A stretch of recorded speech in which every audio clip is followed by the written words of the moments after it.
ഓം നമോ ഭഗവതേ വാസുദേവായ. പ്രണവം അസ്ട്രോ ചാനലിലേക്ക് എല്ലാവർക്കും സ്വാഗതം.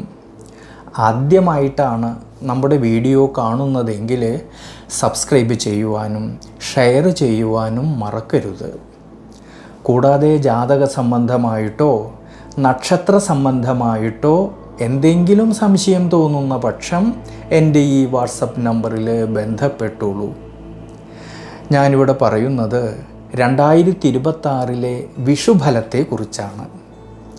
കഴിഞ്ഞുപോയ വർഷത്തിൽ ഉണ്ടായിരുന്ന സുഖദുഃഖങ്ങളിൽ നിന്നും പുതിയൊരു അധ്യായം തുറക്കുന്ന, സന്തോഷത്തിൻ്റേതായിട്ടുള്ള അധ്യായം തുറക്കുന്ന സമയമാകട്ടെ നമ്മുടെയൊക്കെ ഈ ഒരു വർഷത്തെ വിഷു.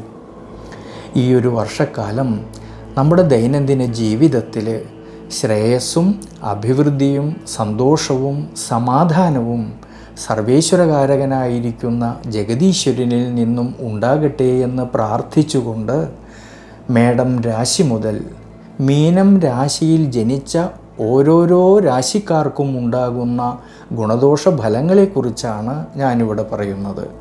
അശ്വതി നക്ഷത്രവും ഭരണി നക്ഷത്രവും കാർത്തിക നക്ഷത്രം 15 നാഴികയും കൂടിച്ചേരുന്ന മേടം രാശിയിൽ ജനിച്ചവർക്കാണെങ്കിൽ ഏഴരശനിയുടേതായിട്ടുള്ളൊരു കാലഘട്ടം നിലനിൽക്കുന്നുണ്ടെങ്കിലും ജൂൺ മാസം 2-ാം തീയതി മുതൽ സർവേശ്വരകാരകനായിരിക്കുന്ന വ്യാഴത്തിൻ്റെ സ്വാധീന ശക്തി മൂലം മേടം രാശിക്കാരുടെ ദൈനംദിന ജീവിതത്തിൽ എല്ലാ മേഖലകളിലും തന്നെ ഉയർച്ചയ്ക്കും അഭിവൃദ്ധിക്കും എല്ലാം സാധ്യത കാണുന്നുണ്ട്.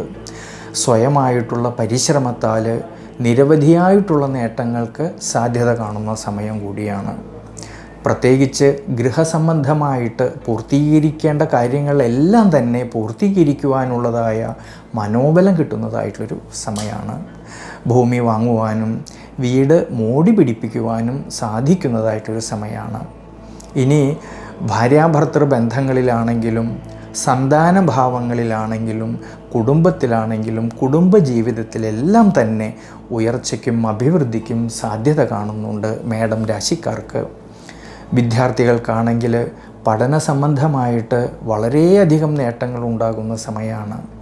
ധനപരമായിട്ടാണെങ്കിലോ ധാരാളം നേട്ടങ്ങൾ ഉണ്ടാകുമെങ്കിലും വ്യയസ്ഥാനമായിട്ടുള്ള 12-ാം ഭാവത്തിൽ ശനീശ്വരൻ നിൽക്കുന്നതുകൊണ്ട് ഈ നേട്ടങ്ങളെല്ലാം ഉണ്ടാവുമെങ്കിൽ തന്നെ അപ്രതീക്ഷിതമായിട്ടുള്ള ചിലവ് വർധനവിനും സാധ്യത കാണുന്നുണ്ട്. അതുകൊണ്ട് സാമ്പത്തിക സ്ഥിതിയിൽ ചാഞ്ചാട്ടം വരാതെ ശ്രദ്ധിക്കണം മേടം രാശിക്കാർ. അതുകൊണ്ട് ശനീശ്വര പ്രീതികരമായിട്ടുള്ള വഴിപാടുകൾ ചെയ്തു പ്രാർത്ഥിക്കുന്നത് ഈ ഒരു സമയങ്ങളിൽ വളരെ നല്ലതാണ്.